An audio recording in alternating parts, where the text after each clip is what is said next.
Hank here with my thoughts on the CAD CX1.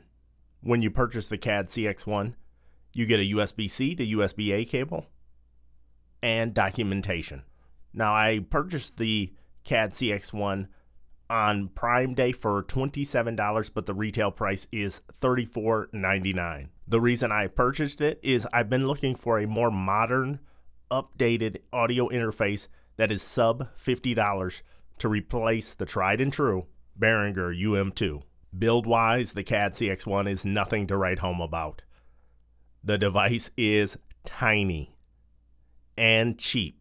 When it comes to the case, it is super lightweight, and even the inserts where the rubber feet should be are minus the rubber feet.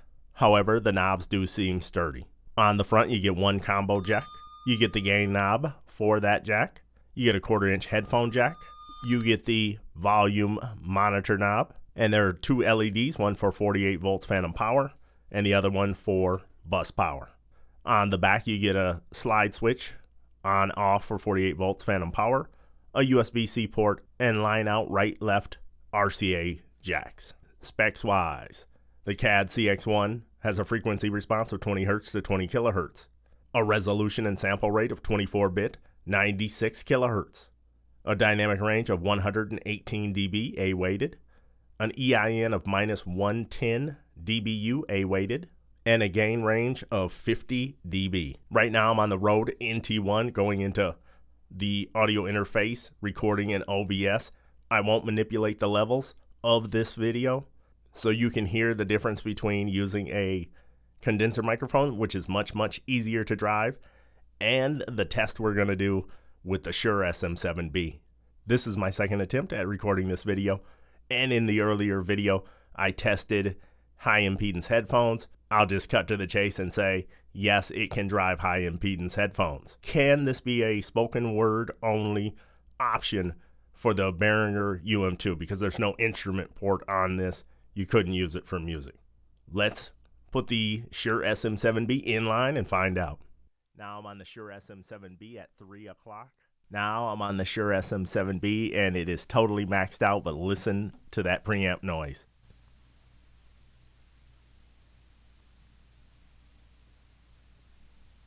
And I am leaning in and definitely not hitting the level I was hitting with the Rode NT1 because it's much easier to drive being a condenser microphone. So if we back off just a little bit, we get rid of a lot of that hiss, but it just can't drive the SM7B to an acceptable range. Let's compare that to the Behringer UM2. Now I have the Behringer UM2 maxed out, and it is getting up there right in the vicinity of where I would want to be. So this is as is recording. I'm not going to boost and post. I'm not going to do anything with the audio file. And the UM2 is clearly, in my opinion, it's clearly louder than the CX1. Outside of the preamp noise, you can hear my AC unit running and computer fan running. Clearly seems to come in much louder than the CX1.